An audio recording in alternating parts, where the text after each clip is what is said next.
Good morning, everybody. I'm Evan Medeiros, the Penner Family Chair in Asian Studies in the School of Foreign Service. It's a pleasure to welcome everybody to this morning's webinar called The Role of Individuals in the U.S.-China Relationship. This event is part of a broader series we initiated at Georgetown last year, looking at different dynamics in the people-to-people relationship between the United States and China.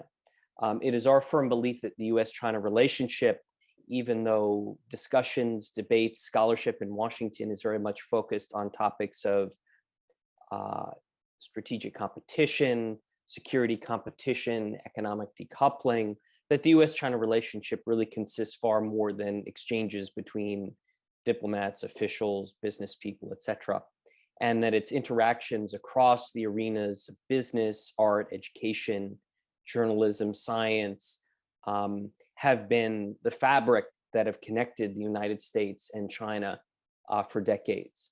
And even though we're in a period that feels as if the divides between the United States are deepening, and there's good and important reason to believe that, we also think it's important to highlight the role of individuals and the other layers to the US-China relationship and the role that these layers have played and perhaps will play going forward.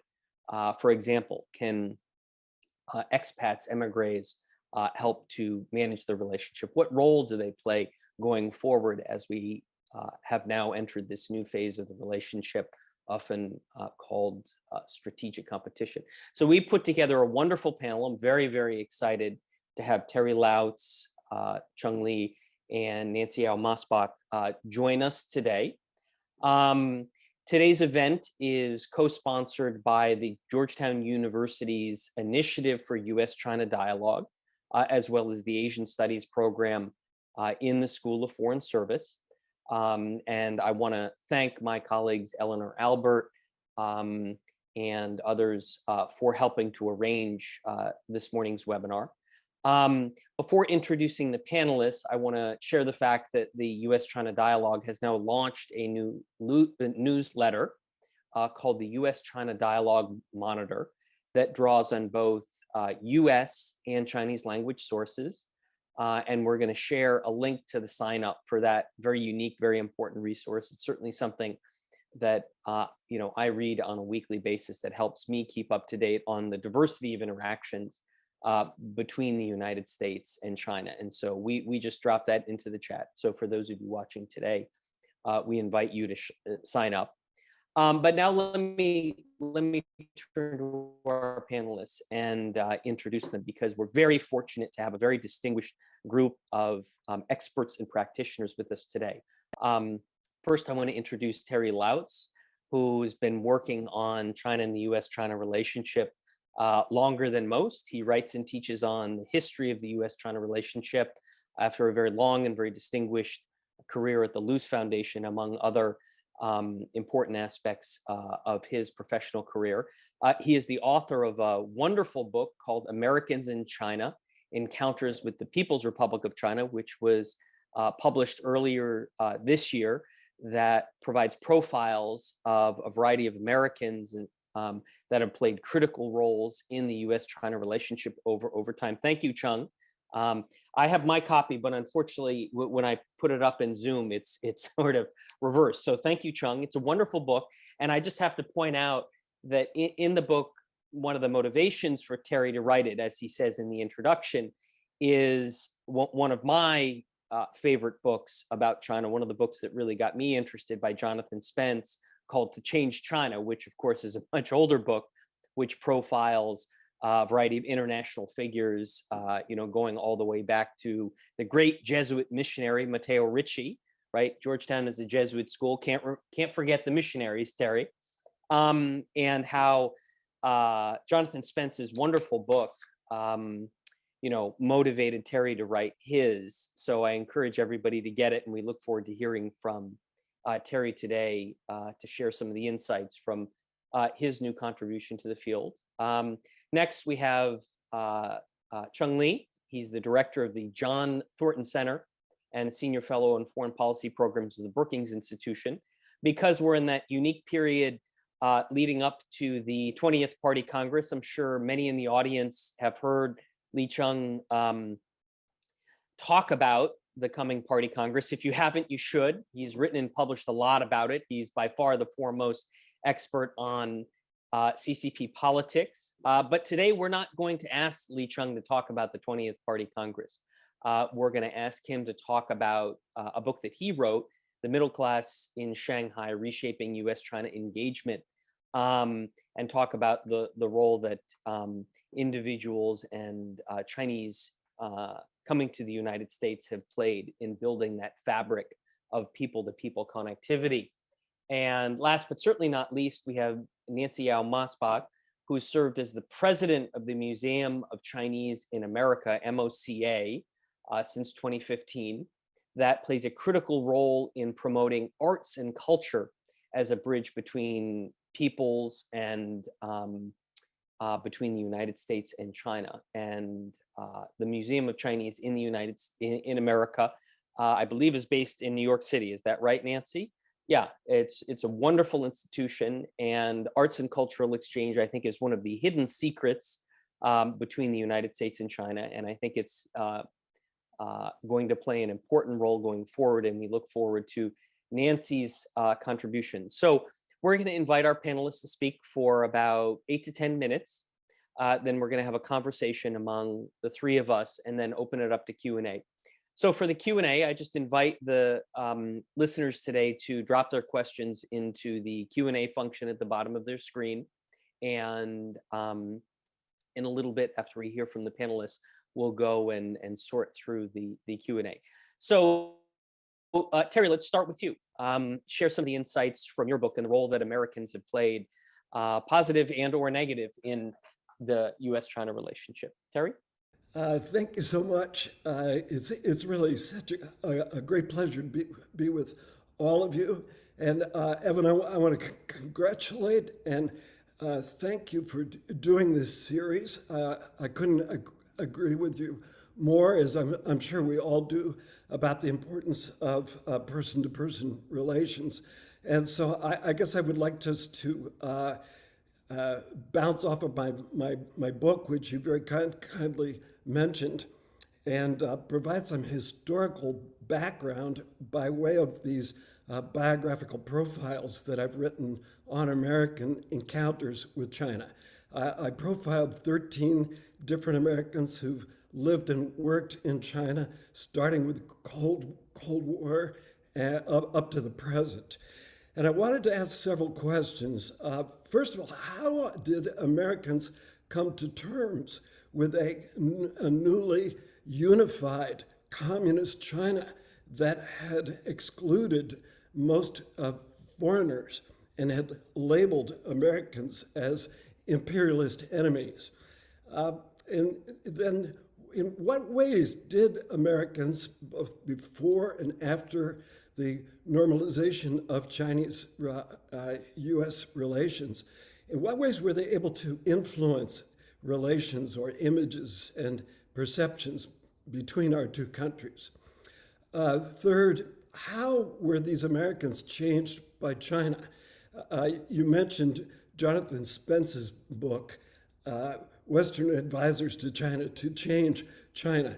And he came to the conclusion that a lot of Westerners failed in this quest. Although I would argue, if you read the book closely, that in many instances they had considerable influence.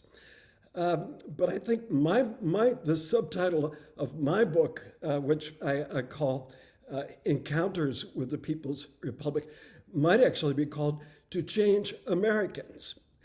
So that's one of the key questions, and I'll come back to that in a minute. Another question was, why has it been so difficult to find common ground between our two nations? We have many common interests, but we still have these outstanding problems. And then finally, looking, in light of this historical background, how did we arrive at the present moment in U.S.-China relations?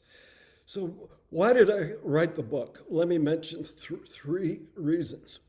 One was simply to provide human perspectives, which are, as you've already mentioned, Evan, these are often overlooked in the policy discussions about strategic relations and discussions about Hong Kong and Xinjiang and Taiwan and so forth. And I think it's especially important to look at these human connections at a point in time when our official relations are in jeopardy. Second, I wanted to show, and again, this is the theme of the series, the Georgetown series, that people really do make a difference. And it's not just the top leaders. You know, we are constantly reading about Xi Jinping and other members of the communist leadership. And, you know, if we think historically, it's all about Mao and Deng and Nixon and Kissinger and so forth. So in my book, I wanted to get beyond these top leaders. And so, for example, I wanted to tell, in my opening chapter, focuses on Walter Judd, who was a China medical missionary prior to 1949. And he was a Cold Warrior who believed that communism had to be isolated and contained. Communism was the ultimate threat. And he was convinced that if only the Chinese people had the choice or the chance, they would choose democracy. And his Cold War rhetoric, you know, which not so long ago seemed very outdated and old-fashioned, now seems strikingly contemporary. And so, in a strange way, we've come full circle. I also have a chapter on Stapleton Roy. Again, people who make a difference. Roy was a Foreign Service officer, still very, very active. He has since retired, but he was in the right place at the right time, working with Leonard Woodcock as the deputy at the U.S. Liaison Office in Beijing. And he and Woodcock were the ones who negotiated the final terms for normalization with Deng Xiaoping in 1979. Another chapter is the story of Shirley Young, another person who has made a huge difference in our understanding of U.S.-China relations. Shirley, who was a founder of the Committee of 100, was instrumental in helping General Motors to enter the China market. Harry, remind listeners what the Committee of 100 is. I know it's obviously very familiar to all of you, but... Right, and Chung and Nancy can speak to this because I believe they're active members. And so maybe I'll leave it to them to talk about that. Mm-hmm. But it's a group that was organized in the early 1990s and has been very influential in not only in promoting better U.S.-China relations, but also promoting awareness of discrimination and racism towards Chinese Americans specifically. And then a third objective, a third reason I wrote this book was to understand the different motives for Americans who went to China. I write about two American POWs, prisoners of war, who at the end of the Korean War decided to go to China, believing that they would lead better lives there. One was an African American from Memphis, Tennessee, who thought that China would be much less racist than the U.S. And who was that, Terry? This was a man named Clarence Adams, and he went to university in China, an opportunity he never would have had in the U.S. He married a Chinese woman, had children, and then during the Cultural Revolution in the mid-1960s, decided to come back to the United States. It wasn't easy for him to re-enter American society, not only because he was black, but also because he was branded as a turncoat. Remember, this is during the Cold War, and so he was seen as a traitor by many people. He and his wife end up running Chinese restaurants in Memphis, back in his hometown, and they end up having a pretty successful career. But it's a very unusual story that I think most of us don't remember at all. I've also written about Xian Yang Chunning, the physicist who won a Nobel Prize in 1957. And he's important to the story of people-to-people relations because he believed the scientific exchange of individuals would help China to recover from the humiliation and all of the problems of the past. And so he played a political as well as a scientific role.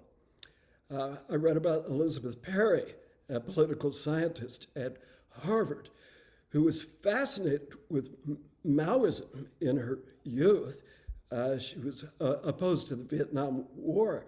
And like a lot of people of her generation and my generation, this led her to believe that Maoism had important answers for the rest of the world.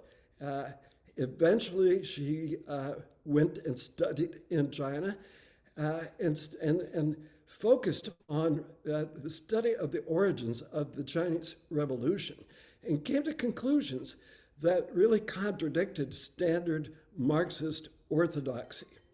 Mm-hmm. And then finally, I haven't listed all these people, but I've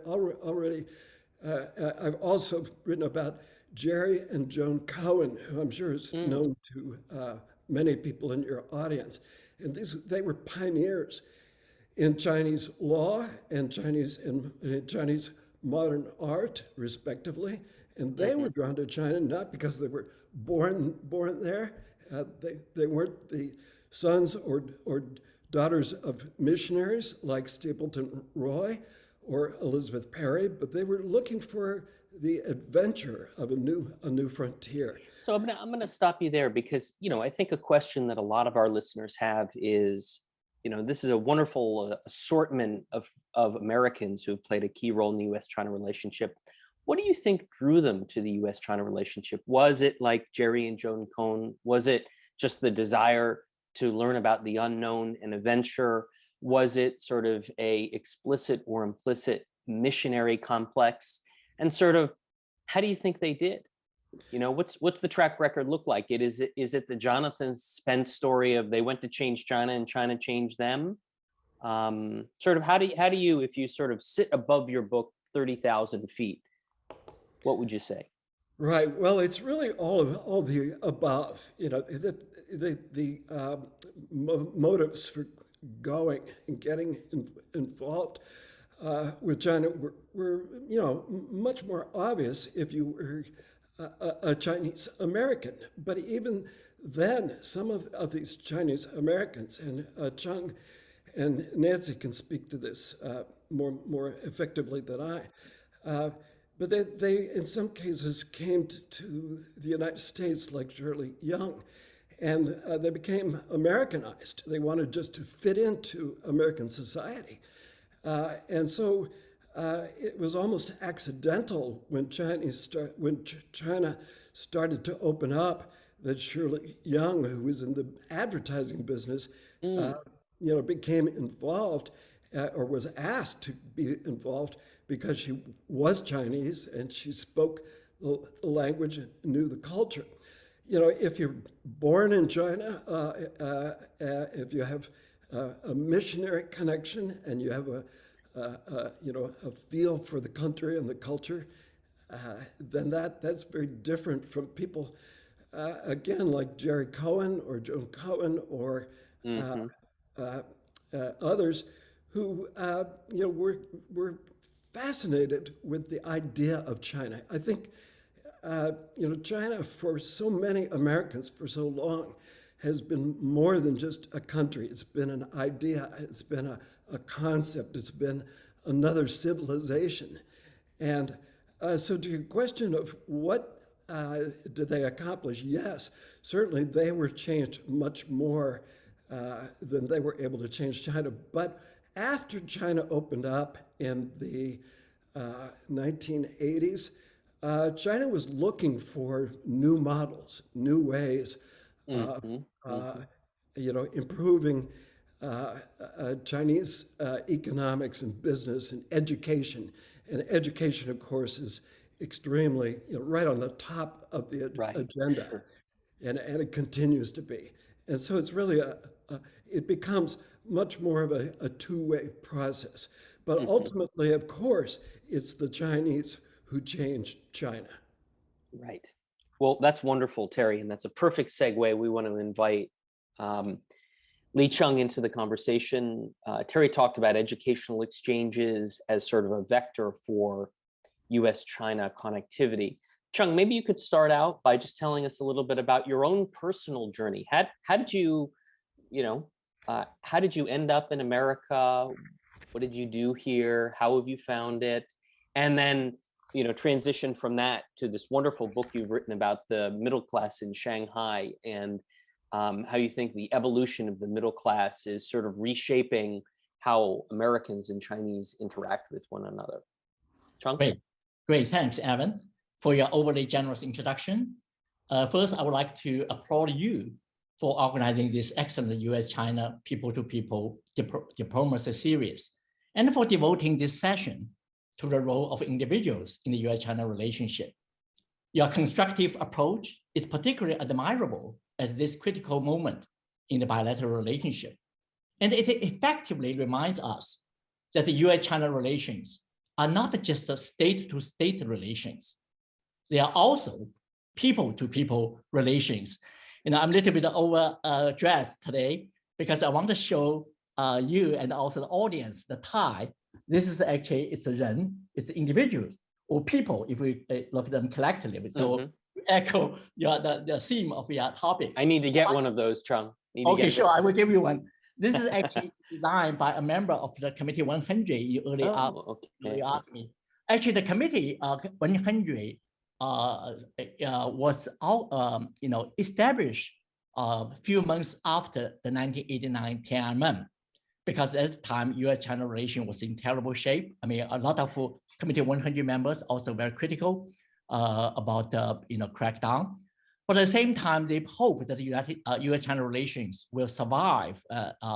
So at the recommendation of Dr. Kissinger and prominent people like R.M. Pei, Yo-Yo Ma, and also Shirley Yang, there's a chapter in Terry's book, along with several others, organized this organization. I think that right now it's headed by Gary Locke, the former ambassador to China, Secretary of Commerce, and also former governor of Washington State. So the dual mission, as Terry said, to contribute to the as a bridge to US-China relations, but at the same time, I'm sure that Nancy will add that to enhance, protect the Chinese American interests in this country. So let me just talk about this. And now, I'm also truly honored to speak on this extraordinary but a very timely topic alongside the distinguished fellow panelists, Terry and Nancy. Thank you, Terry, for that really wonderful presentation and for the excellent book. Now, I would like to make 3 points. First, my reflections on the Nixon-Kissinger opening of China, given the fact that this year is the 50th anniversary of their historical trip to the Middle Kingdom, which profoundly changed world history. And my reflections are from a more personal perspective, as I was signed by you, Evan. Secondly, my view of how 4 decades of US-China educational exchanges have transformed Shanghai, my native city, through remarkable individuals in all walks of life. And thirdly, if I have time, my views of sport gurus like the later and beloved Kobe Bryant and the young and the industrious Irene Gu, echoing our shared sentiment that we need to develop creative thinking to put a flaw on the relations, as the word you use, Evan, and also should search for hope rather than being obsessed with fear. The Nixon-Kissinger opening of China was first and foremost, as we know, a strategic move that not only helped end 2 decades of mutual hostility between the United States and China, but also profoundly changed the geopolitical landscape at the time. This historical trip elevated US leverage in the trilateral relationship. From a broader perspective, it contributed to enhancing the prospects for peace and stability in the world, and eventually led to the end of the Cold War. Now, 50 years ago, I was a middle school student in Shanghai. For me and many others my age, the opening of China was not only a turning point in history, but also an event that profoundly changed our lives and the lives of millions. This explains why the Chinese people are particularly grateful for individual visionary leaders like President Nixon and Dr. Kissinger. Born and raised in Shanghai, I experienced both the dark era of the Red Terror during the Cultural Revolution as a teenage boy, and the happier and more promising times of Deng Xiaoping's economic reform and the opening up in the early 1980s as a college student at the East China Normal University in Shanghai. In 1985, I was fortunate to receive a scholarship from UC Berkeley to attend a graduate program in Asian Studies and later continue my doctoral studies in politics at Princeton. I mention this trajectory simply to convey my heartfelt gratitude to both my native land and adopted country. By the way, in my generation and the generation born in the 1970s, who had the opportunity to study in graduate schools in the United States, almost all undertook their undergraduate education back in China. My educational experiences shaped my work now as an analyst of China and the Sino-US relations at the American think tank. Now, this leads me to my second point. My latest book is Middle Class Shanghai, Reshaping US-China Engagement. A large portion of the book focused on foreign educated returnees, a distinctive group of the middle class known as the sea turtles or 海派海龟. Why are they called sea turtles, Chung? Explain the metaphor.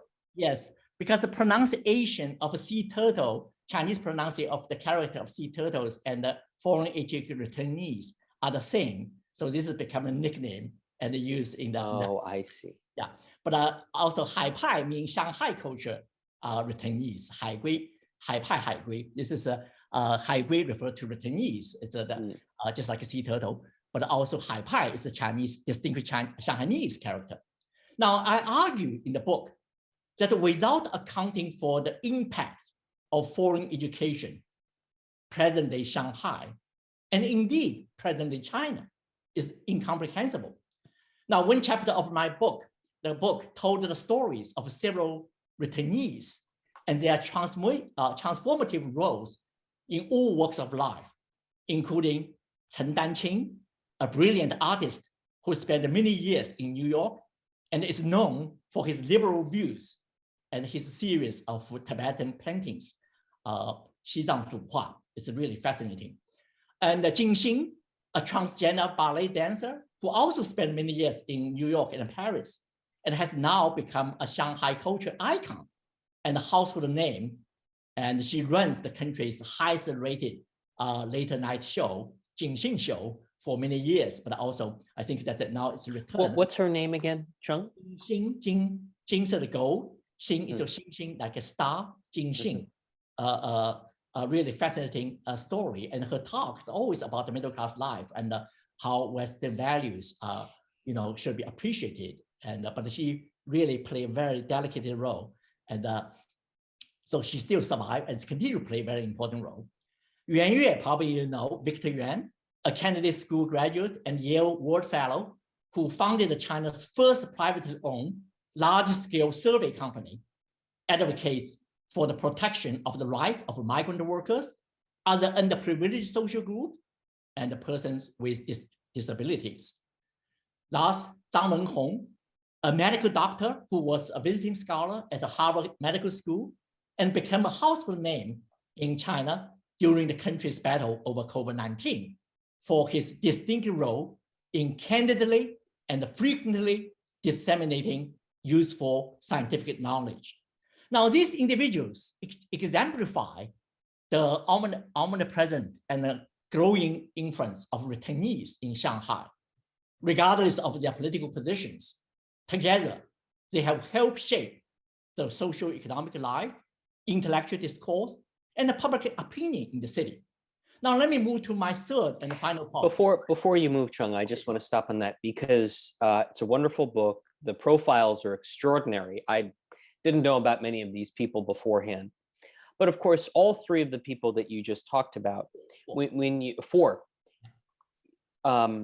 they sort of embody, let's call them liberal values. Victor Yuan's, bringing transparency to polling in China, right? Jin Xing's, unique background, in opening up the arts in Shanghai. How do they fare in Xi Jinping's China, which is not one that seems to appreciate the values or the openness that many of these returnees brought back into China? So how should we understand their role in what seems like a very different political context? Excellent question. Of course, returnees is a diverse lot. There are different kind of people. There are also some very conservative, hawkish returnees. But really, on the other hand, I do believe that as an entire group, most people during their experience in United States or other Western countries, by the way, most of them study in the Western countries and the United States, especially United States, about 40%, roughly. Mm-hmm. Yes, this is really about almost 7 million students. That's 40% nationwide is what you're saying? Or just Shanghai? About 7 million Chinese went overseas after Deng Xiaoping's opening up. And but about 37 to 42% different based on some of the years research, they study in the United States. Now, returnees' definition is they at least study in a foreign country for, accumulatively 1 year at least. And this could be degree candidates for many years, or could be just 1 year or 2 year visiting scholars. Now, for short term, there are a lot of people trained in Harvard. I'm writing about these things for several months are not counted. Now, the fact is that they really play a very, very important role. Of course, it's not just a simplistic that they will lead China to democracy, but they do contribute to the pluralistic nature of Chinese society. I will also say Shanghai city is also quite unique in China's history. And look at what happened in the past, 6 or 7 months, the Shanghai middle class reaction, criticism. This also reflects some of the influences, including some of the people I mentioned. But at the same time, these people also survive. We can see that actually there's some room that you do need to let it open, the active. Also, by the way, some returnees joined the Chinese, the leadership, including party leadership. I will be happy to share. Actually, my research, the Central Committee, these are 380 people roughly. And the last party Congress is 20% met the definition of returnees. So this one, I also forecast largely similar. Maybe the 4 members or the Power Bureau will increase. Right? Just give you the name, like Liu He, Harvard graduate, like Yang Jiechi, the top diplomat, right? Studied in UK, and Liu He studied at Harvard. And another person is the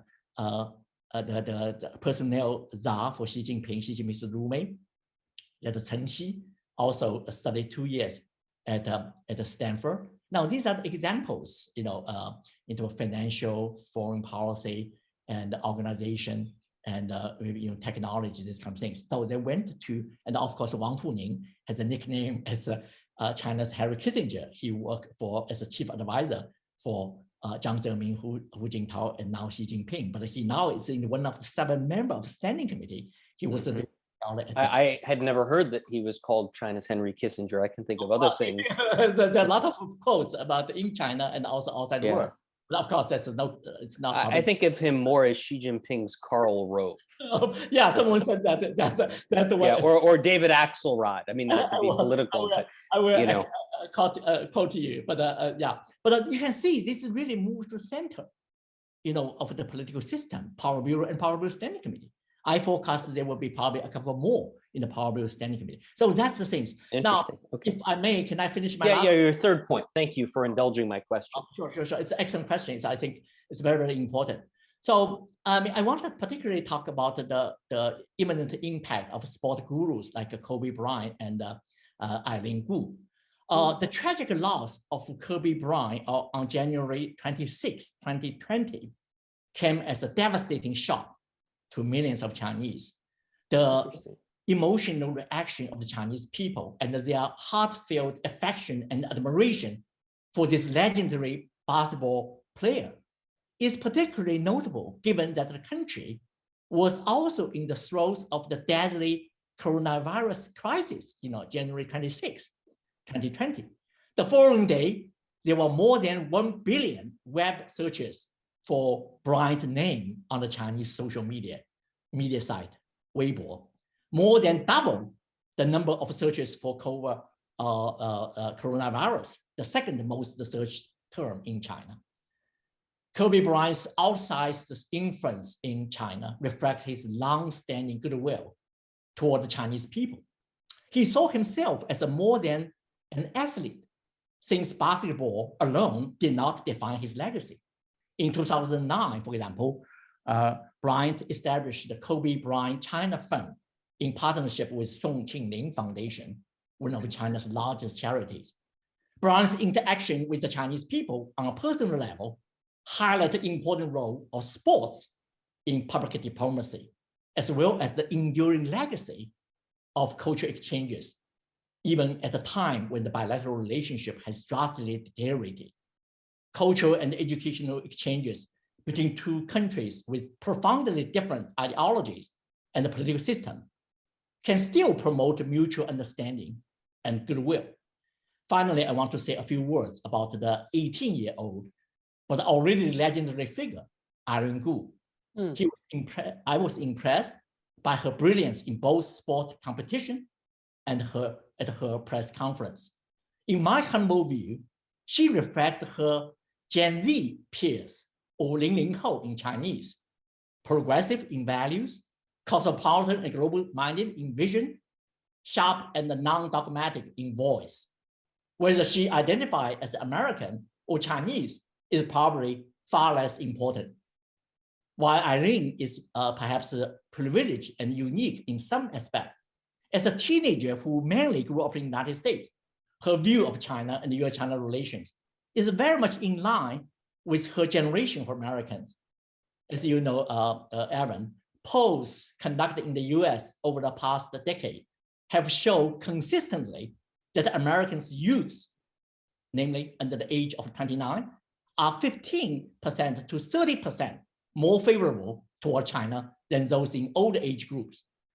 As the young generation move towards center stage in the social, political, and the economic life of both countries, this factor will affect the way they represent the two great nations in dealing with each other and with the outside world. Let me end on this more hopeful note. Well, thank you, Chung. That was wonderful. And I want to talk more about youth because, of course, as a professor at Georgetown, when I interact with our undergraduates and teach them, I also see undergraduates that are very worldly in orientation. They care about climate change. They care about human rights. And obviously, that influences their views. Nancy, you've been incredibly patient. And I want to bring you in because you're the third and key part of this triad we're building. So Terry talked about Americans that have been involved in learning about China, improving interactions. Chung talked about Chinese that studied in the US and then went back to China and contribute to a more pluralistic society. And we want to invite you to talk about Chinese Americans. Of course, you're the president of the Museum of Chinese in America in New York. You have a particular specialty in arts and culture as an exchange mechanism between the US and China. So we'd love to hear from you a little bit about how Chinese Americans have played a role, and perhaps tell us a little bit more about the Committee of 100 and your role, and how that's evolved. And of course, we have to touch on the unfortunate but important issue of rising anti-Chinese racism in the United States. What's sort of going on there, and how do you feel like that's influencing the diaspora? So Nancy, over to you. Thanks, Evan. And it's nice to be in this triad. Triad's a very loaded word. Yeah, right. Be careful about that. But Evan, echoing Chen's sentiments and Terry's sentiments, I'm really excited to be a part of this conversation. And to be honest, we don't see this type of conversation very often, where we're talking about individuals and their impact and their contribution to those relationships. And, I'm very sensitive also. Terry was my boss at Yale China Association, where he was the chair of the board, and also considered, a great mentor. And my brethren, the Shanghainese, Chen Li, also I'm of Shanghainese ancestry.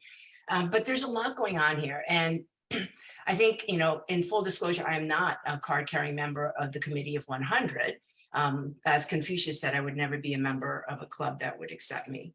Okay, Confucius did not say that, but I'm saying it now. But I do want to echo the very great importance of organizations like the Committee of 100. I thought I'd do three things in sharing some general remarks, really underscoring the history of Chinese coming to America, but looking at the characteristics that some people think are more of a contemporary viewpoint. But actually, I'm going to suggest that it's actually 250 years of similar characteristics of Chinese operating, living, creating a life in America. 250 years, that's a long time period. Yes, absolutely. Yeah. And the second part is thinking about organizations and what they've done on an individual as a collective force in a lot of groups that many people thinking about bilateral relations might not really consider. And the third, just addressing a little bit of the Asian American Pacific Islander sort of broader collective that we're all sort of experienced, post COVID and Trump, the former administration, referring to the conflict. So first, we think a lot about Chinese Americans, the US-China bilateral relationship as very transnational today. We think about it a lot as far as, thinking about relationships and soft power, whether it's, more on the Confucius Institutes or learning Chinese language. And, I'm very cognizant of this incredible participant group and so many people on this, whether it's Peggy Blumenthal, who is IAE, who's documenting so many exchanges, 300,000 students coming from China during the project, and then the 100,000 strong. Henry Tang, also a co-founder of C100, John Frisbee, who's heading Yale China. Now, there are so many people on this call who have been doing this for their entire careers. But what's very different is that we can think about the individual relationship as part of organizations. And when we think about China hands, experts like Terry and Chen Li, and those who may have come out of the 50s, 60s, and 70s, they're really China experts. But what we also see is that there are a lot of sector experts that have, surfaced through whether it's, Bill Lilly, who's on this call, who's an architect, who's been building projects in, the PRC, but also is an American of Chinese ancestry. There are so many different sectors where we've seen individuals really blossom in the space where they're building that bilateral relationship. But the characteristics of Chinese and Chinese Americans is that it's always been transnational. When you think about the early Chinese men who are living in the US after the railroad construction, to give you an example, 1930s, Chinatown, New York City, there are about 4,000 Chinese men, about 35 Chinese women. So to create some sort of quality of life, they often went back to Southern China. They weren't getting on a Cathay Pacific flight, right? They weren't getting on an Air China flight. They were obviously going through very difficult means to go back to China, to find a wife, to bring that wife back to the United States, to have some quality of life. So in many ways, the transnationalism is not just something that we are now in these bilateral relations China has opened up. It has been going on for the extent of Chinese living in this country. The second part, at the Museum of Chinese in America, we often like to use the word enterprising. The Chinese over and over again, over 250 years in this country, have had to be enterprising. It's not just the thousands and thousands of patents that we know are filed away based off plasma, Dr. David Lamb, or the Wang computer, also in the early part of the 80s. It's not just those innovation and enterprising. When you think about the stark, painful barriers to entry in succeeding and having a life in America in the late 19th century by Chinese in America, okay, no more mining, that's gone. Okay, the railroad, discrimination. Okay, you've done with the railroad in 1854. We don't want you to do anything more. Chinese Exclusion Act, obviously in 1882. But the Chinese are in America constantly, for lack of a better word, pivoting, enterprising. Mark Johnson just wrote an incredible book about the Chinese Americans in Butte, Montana. So when they're kicked out of the railroad sector, if you will, then they had to go into other sectors. They went into restaurants, as we know. They went into more labor-oriented work. But those sectors were sectors that were looking for work, and they needed to consistently pivot and to be enterprising.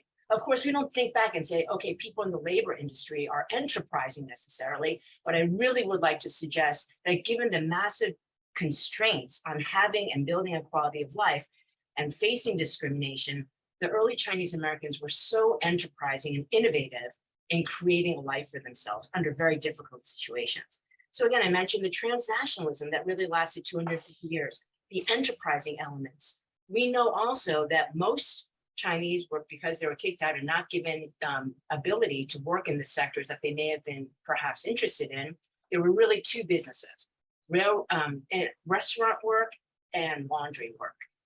And many of us today think, okay, well, maybe the more recent immigrants post 65, perhaps they're more educated, they are harder working. And of course, these notions might exist. But actually, when you think about the limited opportunities of Chinese in America during a time of exclusion and what they've done in the restaurant business and what they did in the laundry business is nothing shy of massive success. And then breaking those stereotypes and having the generation flip so quickly to go into other areas and other sectors, whether it's more professional occupations, medicine, law, all those different sectors, it's quite fascinating. And I think the third thing I'd like to say characteristically that Angela Duckworth, who is of Chinese ancestry, has written quite a bit about, but also we always think of it as a more modern concept, is term of grit, right? She talks a lot about grit. The Chinese in this country have consistently shown grit. And I say all of this not as an advocate of Chinese Americans, but as a person who works at a US History Museum. Right, I am looking at it from a space where a lot of people come in and think MoCA is about Chinese art. They think MoCA has Chinese calligraphy on the walls. MoCA is a US History Museum. Why is it so difficult to bridge that notion? It's because we don't know this history.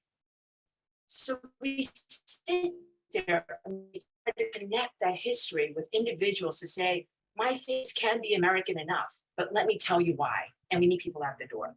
The second thing I want to touch on quickly is organizations. A characteristic of Chinese in America have constantly been on the organizing front. It's so amazing. And many people on this call know about the Chinese Consolidated Benevolent Association, one of the most incredible social service organizations, advocacy organizations, maintaining preservation cultural organizations I have ever come across in any of the work that I've done. Say the name again, Nancy. The Chinese Consolidated Benevolent Association. So many people not of Chinese ancestry may have never heard of the CCBA, but read Scott Seligman's book on the Tong Wars, read Mark Johnson's book on Butte, Montana, Chinese Americans. The CCBA has been around for well over 100 years, starting on the West Coast. Why did they come into existence? Because when you're stripped of citizenship, you're trying to make a life in this world, you have no idea how to manage. You also cannot take loans out. So the social service organization and the organizing by the CCBA, many of them housing this consortium of over 60 family associations, like the Lee family, like the Wang family, like the Chin family. All these family associations came together. And guess what? When you needed to buy something and you didn't have the cash, there it was, consortium that would create those opportunities. The CCBA still thrives and exists today as an incredible social service organization that services so many different groups in major Chinatowns and other Chinese American communities throughout the country. And in fact, so much so that we often refer to the head of the CCBA, which is a termed out 1 to 2 years, as the mayor of Chinatown. And so much so that city officials in New York City, for example, on Lunar New Year, they come and they bid respect to the CCBA. But what's interesting is when after we sing the national anthem, the Star Spangled Banner, we actually sing the Republic of China national anthem. And the picture behind in the corner of the CCBA is not Xi Jinping, it's Sun Yat-sen. But this is very confusing to many, many people. And many of the flags, and it's changing a little bit now, but many of the flags in Chinatown are the Republic of China nationalist flag. So this history is so confusing to people because they say, wait, Chinatown is predominantly Cantonese speaking. Why is the ROC flag here? But we all know that the Chinese came before 1949.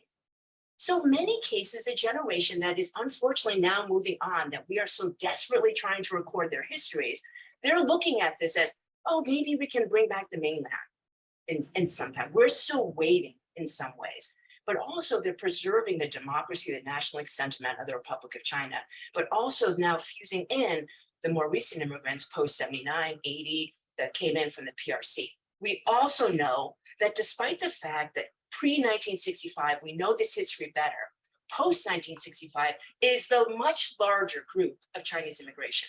So the quota in Johnson's Immigration Naturalization Act went up to 20,000. And many of us know on this call between 1943 and 1965, the quota was 105 Chinese could enter in any given year. But between 1882 and 1943, 0. So when you're living in it's not about the people who wanted to come in. It's about the Chinese living in this country. How do you create a life in a country that says no more of you? And the only legislation around that space. But I think the CCBA, the Committee of 100 that did this incredible report in 2021, really tackling the racial profiling. And this is such an important issue among scientists of Chinese descent in this country. That is such a critical report. And you know what? If a Committee of 100 didn't do it, who would have done it? So it is so critical that we do have that type of advocacy. MoCA is not the only museum in the country that does this work.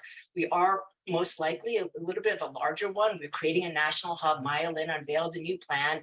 We'll ribbon cut on an 80,000 square foot national with a lowercase n hub is what I'm thinking and what the team is thinking for this Chinese history, right? US history based on Chinese immigration. But there are 30 other historical museums in this country dealing with this topic. And we really collectively, thanks to Ben Shu and others who are working together to create this consortium to share ideas, to travel exhibits. But MoCA, before Mackenzie Scott identified us as an amplified entity, giving us $5 million, and before the Ford Foundation chose us as one of America's cultural treasures, we were operating on a $3 million budget.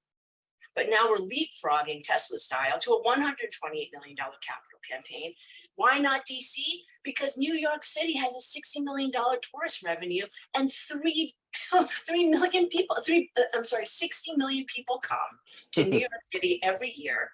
And it's a $3 billion tourist revenue. So Nancy, since we're running short on time, I want to sort of tie this wonderful presentation by you sort of back to the US-China relationship, right? Yes. And so obviously Chinese Americans in the United States, it's a very complicated history because, as you rightly point out, between 1882 and what did you say, 1943, right? Zero Chinese were allowed to legally come into the country. So you have Chinese from, the ROC, you've got Chinese from mainland China. You've got a US-China relationship that now seems to be, have the question of Taiwan at the centerpiece. The US-China relationship is pretty rapidly deteriorating. So for Chinese Americans, how do they sort of fit into this? How do they navigate this? What role can they play?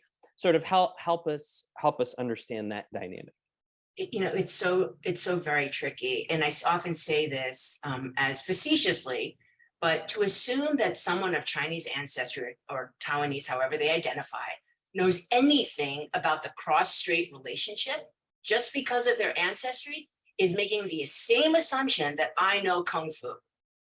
Like, why in the world would anyone understand the cross-strait relationship if they're not a scholar and looking at this relationship?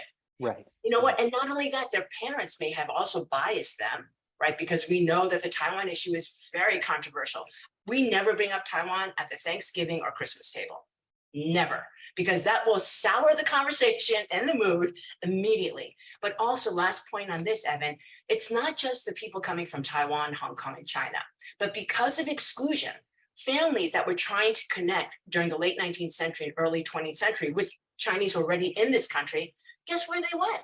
They went to Montreal, they went to Sao Paulo, they went to Toronto, they went to Lima, they went to Southeast Asia. So when 65 opened up, you have the diaspora coming into America. But from the outside perspective, oh, the Chinese are all homogenous. You cannot find a more diverse group of individuals in any part of this country than the Chinese in America. And yet the tension is there's a homogeneity that we assume and the perception.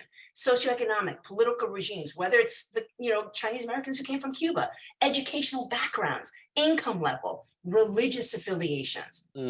This diversity has created such tensions within the Chinese American population. And yet it's such a struggle because then we still all care about the bilateral, but we further, amass in this misunderstanding. Yeah, very well said. The complexity of that community, I think, is an important point to bring out. So, Nancy, before we go to Q&A, I know that you personally have been very involved in arts and cultural exchanges between the U.S. and China, even though, of course, that's not MoCA's mandate. Could maybe you say just a little bit about the role of arts and cultural exchange in the broader U.S.-China relationship? Is this a very vibrant area of exchange? Sort of in which direction does it go? Is it a sort of hidden strength of the relationship that we might be able to tap? Will it be sustainable in an area of growing geopolitical tensions between Beijing and Washington? And just like our markets, there's been a lot of volatility in this engagement, and especially in the COVID period. I think many of us were very hopeful that there were so many art exchanges going on. Yale China brought in 2 artists that we, from Hong Kong, from the PRC, and different disciplines, residents at Yale and doing many different aspects. And there are so many different programs like that. Cultural is I think that there's a soft power that we talk a lot about Chinese language acquisition, whether it's the Hanban and the Confucius Institutes, and many people know that the Chinese government infused quite a lot of funding, difficult application process, but a lot of funding in the first 1 or 2 years, and then sort of like trickled out. So the sustainability of those types of programs, we've heard over and over again, were quite difficult. So the soft power sort of, that those components are interesting. And obviously the art that came out of contemporary art, and, Frida and Chris Merck are experts in this space, and we know them from Yale China. Ink art. There are so many contemporary artists that became very, very popular and were part of 798 in Beijing, and they were coming to the US and doing exhibits. But all of that has pretty much quieted down because of the lack of ability to go one place to another. Some of many artists are in the US now. But I think what's happening now is a more individualistic creation in each different space. And further, I think what we're seeing more is that it's not just about the preservation of traditional Chinese culture. We need to give space in this country for the influences of perhaps someone who's from Nanjing, who now lives in Williamsburg, who is creating art and influenced by her heritage or his heritage or their heritage, and let that space blossom, because that is going to be richer and more interesting and more nuanced again than just saying singularly, let us preserve. Let us just understand what is going there. There is the bilateral, and then there's the fuse components of what makes America great. And I think we need to really create more space for that. Great. Well, I want to open it up and ask all of you. I mean, to pick up on Nancy's point about space, right? Question for you is, has there been an evolution in the amount of space Americans and Chinese to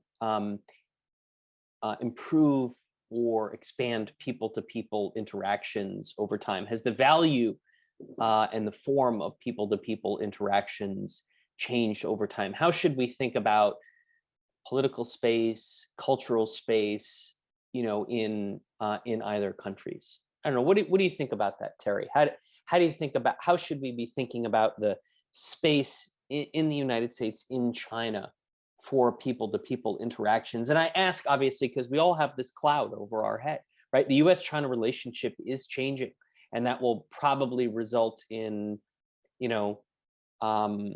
it's already resulting in a change in the environment. Who knows? Maybe there might be a change in rules or regulations about travel back and forth. Right. Well, the space, as you mentioned, it's already constricted, not just for political reasons, but because of COVID, of Right. course. And travel to China, I think if you go to China as a foreigner, you still have to quarantine for 1 week. And so that's certainly a disincentive. But I'm despite the fact that there's so many unresolved issues, first and foremost is Taiwan, of course. I'm nonetheless optimistic that the fact that we have created so many shared interests in the arts, in business, science, education, that the depth and range of these personal contacts will help us to avoid the worst case scenario. And if I could just add a word to what Nancy was just saying about the role of Chinese Americans as critical intermediaries, I think and Chung and Nancy can speak to this better than I, but when Chinese Americans go to China, I think they often find themselves in an in-between position, not only as intermediaries or translators, interpreters, but sometimes because of their exposure to Western values, and this is true for the return students, they are in a difficult position. They are suspect. Their loyalty might be questioned. I think this is much more the case in the past than it is now. But I think we have to keep in mind that this, along with the politics that Nancy was mentioning, is one reason, perhaps, that Chinese Americans, are somewhat less visible. Nancy or Chung, space, political space, cultural space for the role of individuals. How should we think about it? Changing?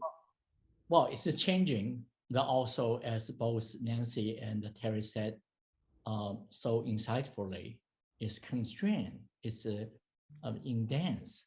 We are in a very, very unique period. And you can see that, not only just the COVID, not only just the economic decoupling, not only just the political pressure in both countries and beyond, and also the war scenario, particularly over the Taiwan Strait. These are all really give tremendous pressure to people in China, Chinese American in this country and beyond. Now, I also wanted to add one thing. When we talk about space, we also need to talk about time.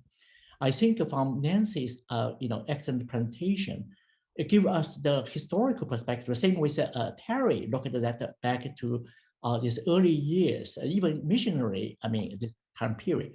So do not rush to the conclusion. Do not make some stupid, quick decision. There's time to play a little bit longer. I do believe that people are rational, but are caught up in this terrible situation. Even some family members, even some best friends, they quarrel, they disagree, but the time will go on. Human nature, human beings are the same, but we are caught in such a terrible situation. So don't demonize each other, including among Chinese or between Chinese and Taiwanese, or Americans and Chinese and subgroup. So I think that one of the great things I learned from this discussion, it's really fascinating to see human beings are similar, but sometimes historical dislocation or some kind of crazy idea or incident have such a powerful, really the incidents shape some of the development. But again, we still need to calm down. We do need to look at the real world to try to find a flaw kind of really do not obsess with the fear. This is the things that, Aaron, you constantly remind us. So I think the time and the space, we are all in the unique period. So let it unfold in a way. We try to avoid some extreme views, some kind of demonizing each other. More emphasize commonality for peace, for economic well-being, for the rise of a middle class, in all these three, Taiwan, China, and the United States. But of course, to understand middle class development experience some difficulties in all these three, entities.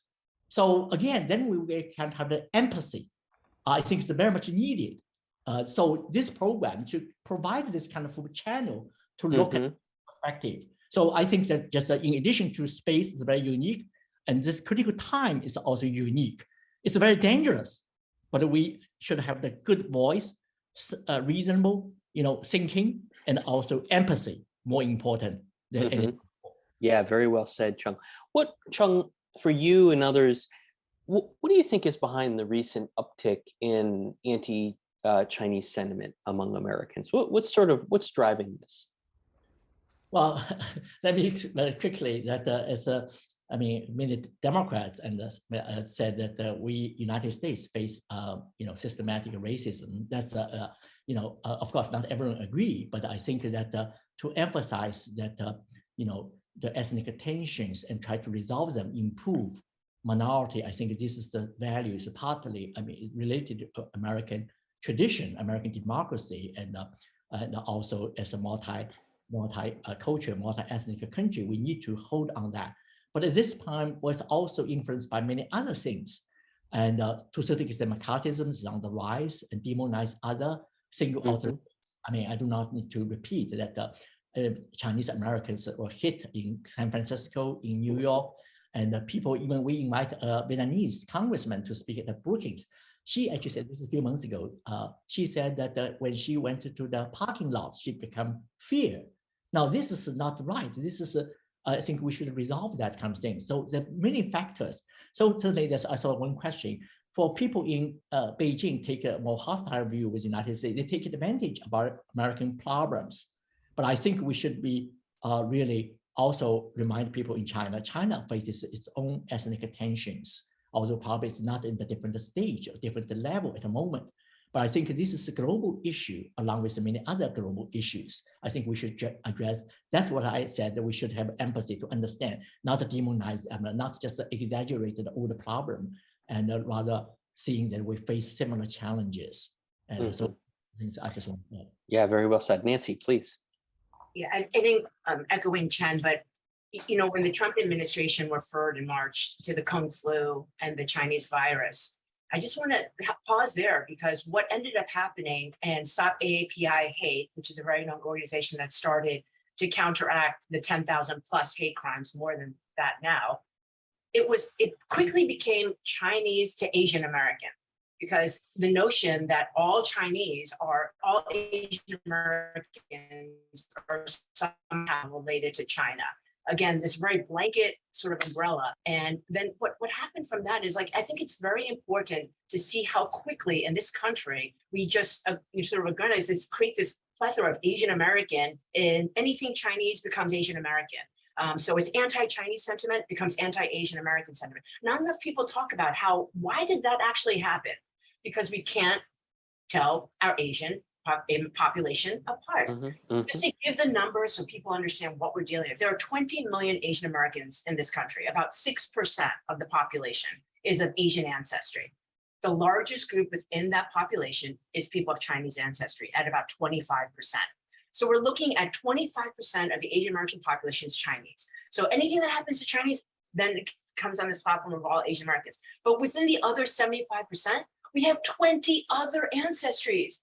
Asian ancestries. And what's happened a lot is this has become an umbrella movement of Stop AAPI Hate. Asian American Federation is doing incredible work.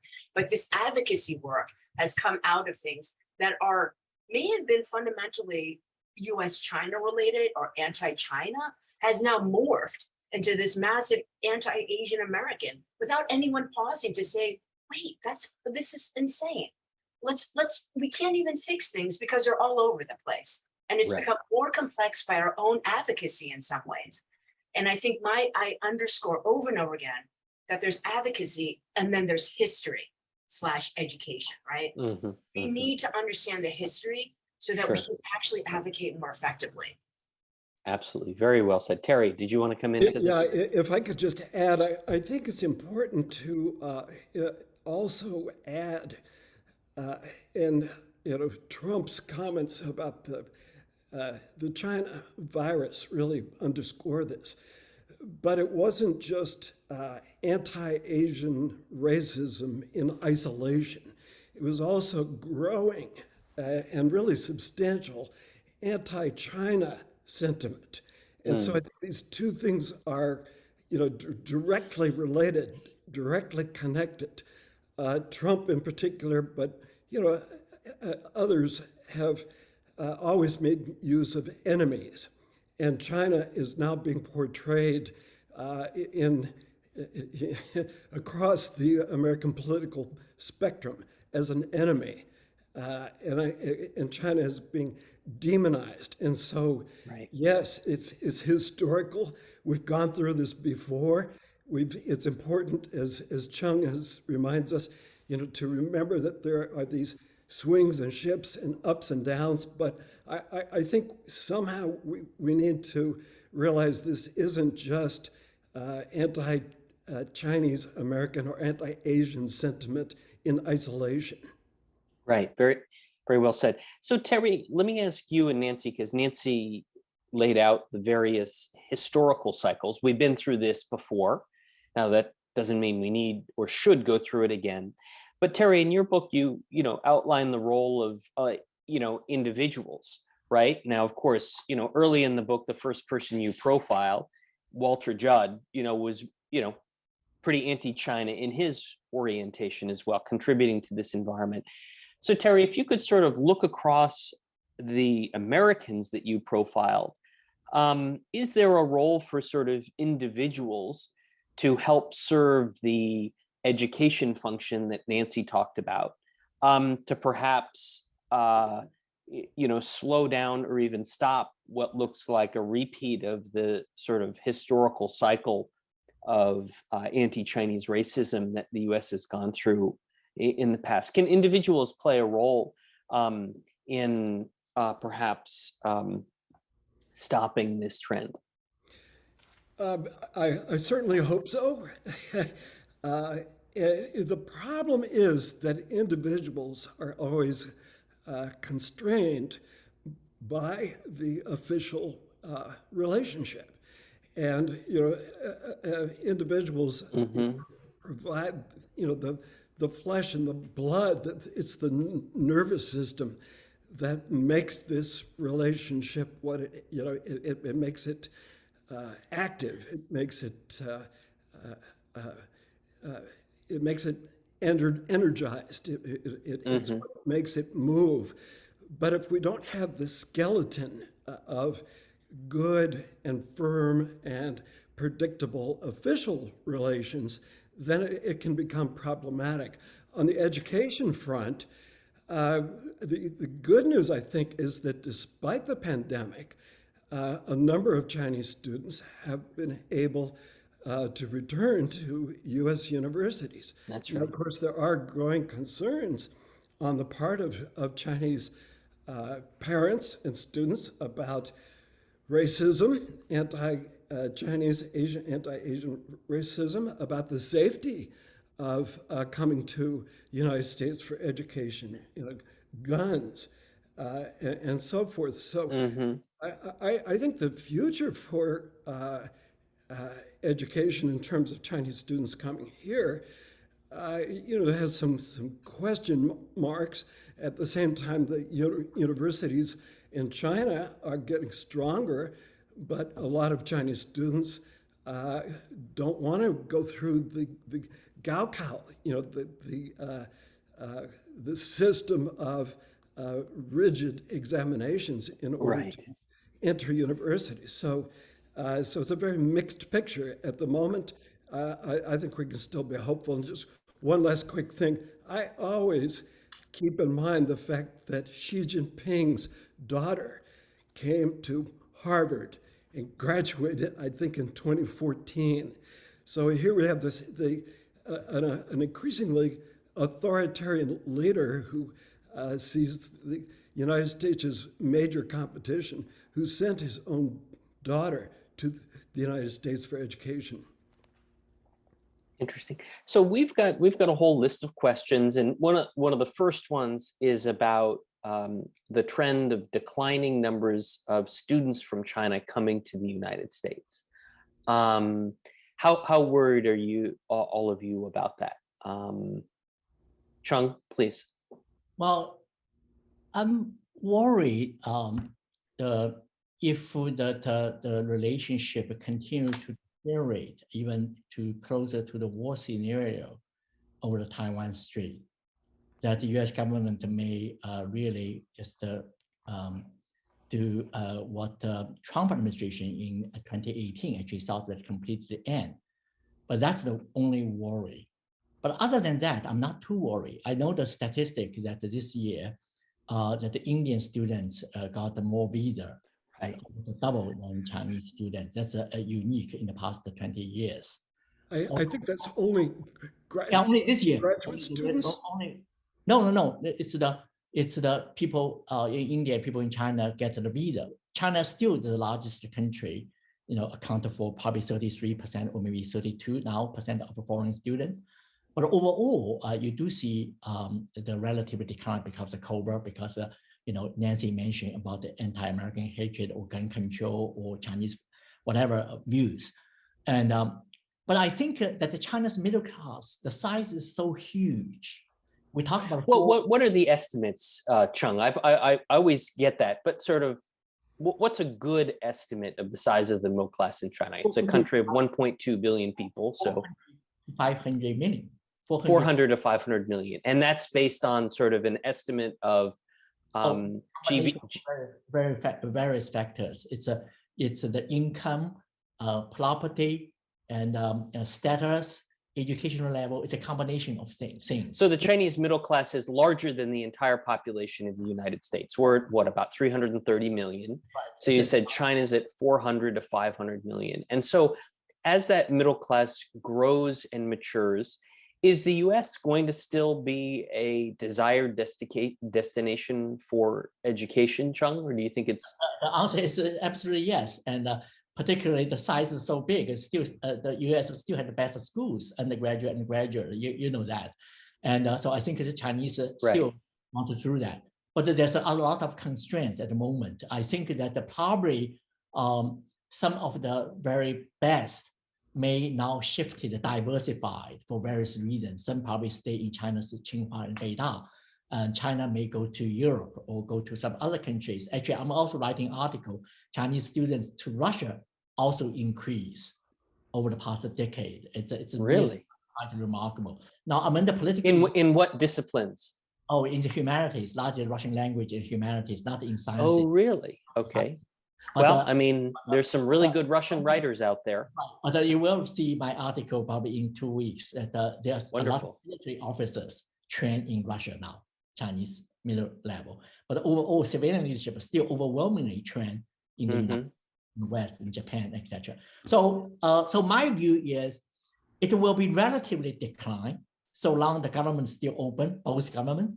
But I think China actually make it very clear they still want to open, right? But of course, they worry that there's a complete decouple.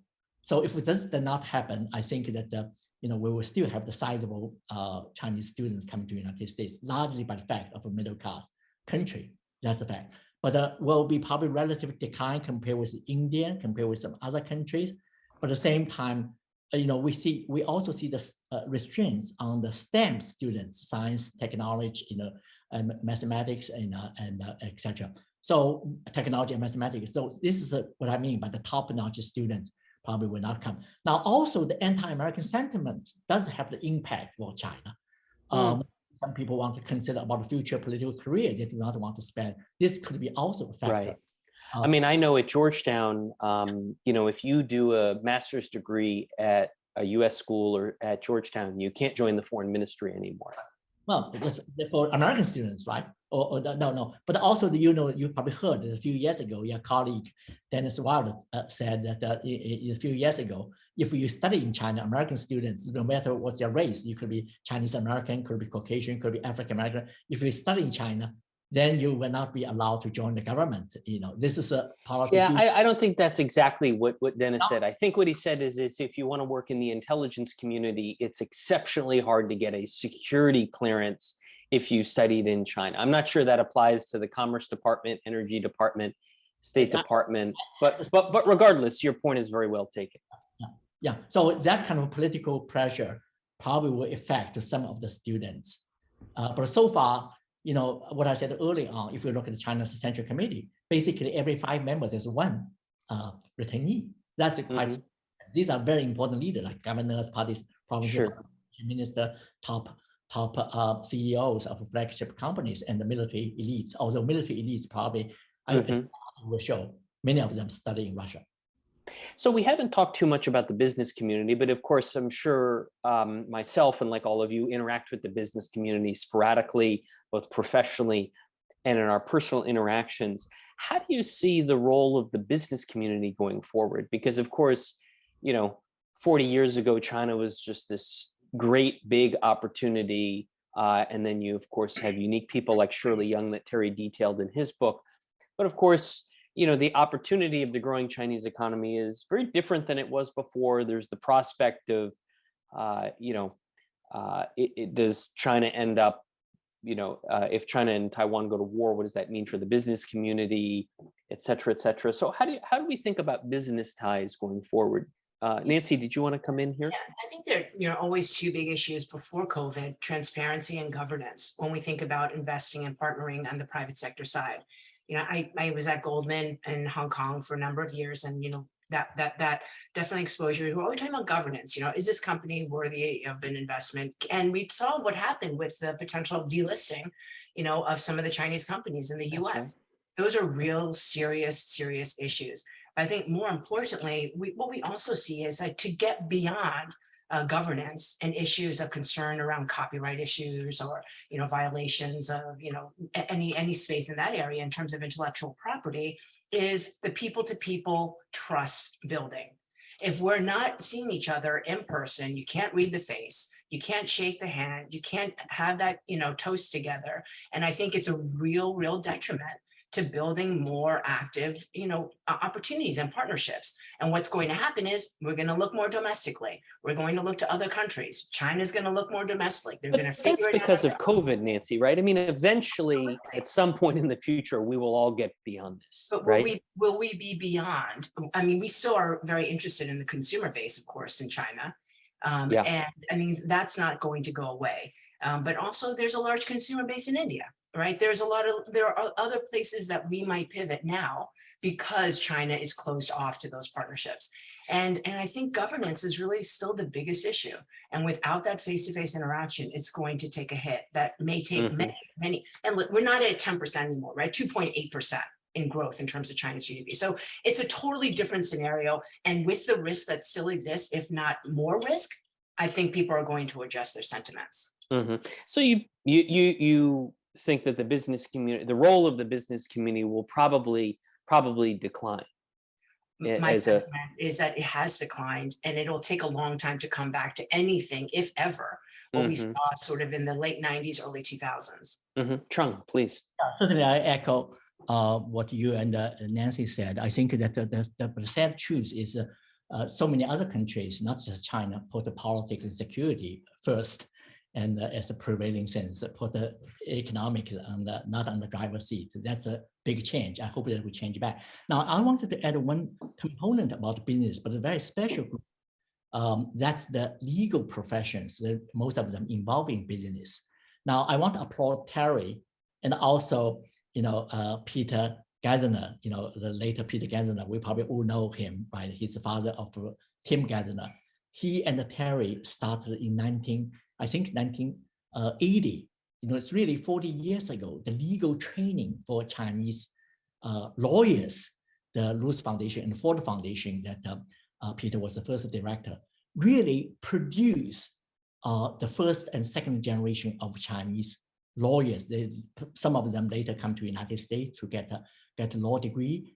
And so without their pioneering work, there's no such legal profession in education, in law firm, etc. So we should not undermine the great achievement America made. Now, my book, Middle Class Shanghai, actually had one chapter about the legal profession. My study is astonishing. I did some case study about the China's Shanghai's top law firms. Then I found that the top law firm, like Jingdu and some others, there 65% of partners, senior partners are Western educated returnees. Interesting. Most of them got passed the bar exam in New York, in California. Now, what's the point they return to China to practice? Because there's a hope to improve China's legal system, whether it be property rights or many other law things. Now, of course, at the moment, they are all concerned about the various political issues, the Taiwan issues, issues, many other issues. I mean, rule of law in China, you could put that on the list. Oh, yeah, I think that it's a long-term challenge, of course. But again, my point is still about time. 40 years in China's history is still relatively short. Maybe we cannot wait, but it's relatively short for a country make a transition to, a legal system. But again, I mean, it's not completely hopeless. Otherwise, these people. No, of course, it's certainly not completely hopeless. I mean, if there's one purpose of this panel is to try and scope the problem, delimit the problem, and to provide some degree of, hope going forward. Okay, so investment bankers are unlikely to be a new force for change in the relationship. Lawyers play an interesting role. I think that's a really interesting insight. What about other types of individuals? I have to admit, Chung, I was really struck by your anecdote about Kobe Bryant. I had no idea that he was such a strong cultural force. Are there other cultural icons in the relationship sort of hiding back there that are, that occupy parts of Twitter and Weibo? Nancy? Yeah, I think Maya Lin is definitely someone. And it's not just Maya Lin solely as an incredible architect, an American architect of Chinese ancestry, who achieved so early in her life, winning the Vietnam Memorial Competition, which she was just a sophomore at Yale. But it's her aunt, Lin Huiying, Lin Huiying has been mystified as like this combination of brilliant architect, allure, unfortunately passed early. I think the combination of, and there's so many docudramas about her, right, Sen? About Lin Huiying. Lin and Liang. Have you seen the 6 hours? Yes. Start with Fairbank. Yes. Tell us a little bit about this. I'm not familiar what this is. This documentary. Maya Lin comes from a very prominent family. This is Liang Qicao's son, and it's probably the most famous architect. And this is, her uncle, right? I mean, this kind of family. And her aunt is even more prominent. It's a fascinating story. It's dated with some of the most famous poets and actually. They were friends of Jiang Qing Fairbank in 1930s. I mean, that's the story. So I strongly recommend this 6-part documentary film. 6-part documentary. Do you know the name or the title? We'll have to. Lin and Liang. Lin is the family. Lin and Liang. And so actually, I also know the producer. It's really fascinating, very moving, talk about history and talk about their experience. I mean, Maya Lin's family and their contribution. Certainly, I'm so glad that Nancy, you mentioned. Yeah, Nancy, sorry, we don't want to short circuit your answer. That was fascinating. So Maya Lin. Maya Lin and just her aura of her family, I think that carries so much allure in China. And when you think about an American who's connected with this family, it just shows that transnationalism, that depth of interaction. And I think that's fascinating. And of course, we all know, Linsanity, Jeremy Lin is a cultural icon. So those individuals are both, I see them as sports diplomats and also artist diplomats. And I think that diplomacy part, when we think about in the museum, there are so many different types of diplomacy that have gone on between the US and China in ways that have been more effective in non-conventional ways. Whether it's, it's Kobe Bryant or, just the whole NBA, the CNBA and everything they've done in China, And can that, but the Yeah. question I ask, is the boring political scientist in the conversation is, can that break through, the official anti-US propaganda in China, the Yes, growing yes. suspicions on both sides? I think yes, because we've seen it historically. Ping pong diplomacy is the perfect example. What more stands in our history in this relationship that shattered the most difficult tension than what we saw with ping pong diplomacy and National Committee on U.S.-China relations and all that they've been doing. Final question to you, Terry. What role do you see as Americans interacting with China? What role do you see them play going forward in this clearly a more challenging political environment? And are there Chinese Americans are there Americans looking at China out there, colleagues, contemporaries of all of ours that we should be reading and paying attention to, that you think may have the same kind of influence that you eloquently documented in your book? Well, I'm grateful for the question because I don't want to put you on the spot. So. no, and I want to acknowledge and thank Chung for highlighting Chinese who have studied or have worked in the United States, but that have gone back to China and have had a substantial influence. And I think their stories are critically important because they may be, some of them may be household names in China, but the overwhelming majority of Americans have never heard these names. So I'm actually working right now with Deborah Davis at Yale on an edited volume, and both Nancy and Chung have been very helpful in suggesting people. But to do kind of the mirror image of my Americans in China book that will be called Chinese Encounters with America, to look at the ways in which Chinese from various professions have been, have taken this expertise. Sometimes not all, it's not necessarily positive, but they've gone back to China and they have made significant changes in China. But they are the engines, they are the people who continue and will continue, I'm absolutely sure, because these relationships are so dense, they're so, they're so well established. No matter what happens, short of all-out war, and I really don't think that's going to happen. But in the realms of music diplomacy, arts diplomacy, sports diplomacy, business diplomacy, if you will, if we can use that term, even though I agree we're certainly in a period of great transition right now.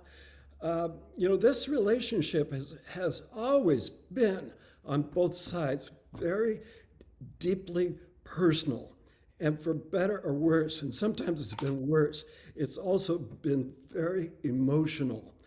And this, on the American side, and I think for Chinese as well, has constantly led to disappointment and disillusion because China, for Americans, has not lived up to our expectations.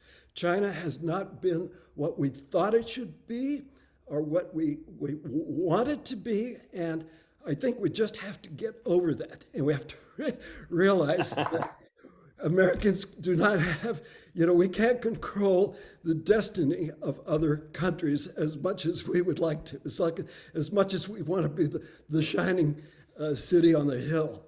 And so I think that's the lesson, not only of people-to-people relations, but the lesson of history.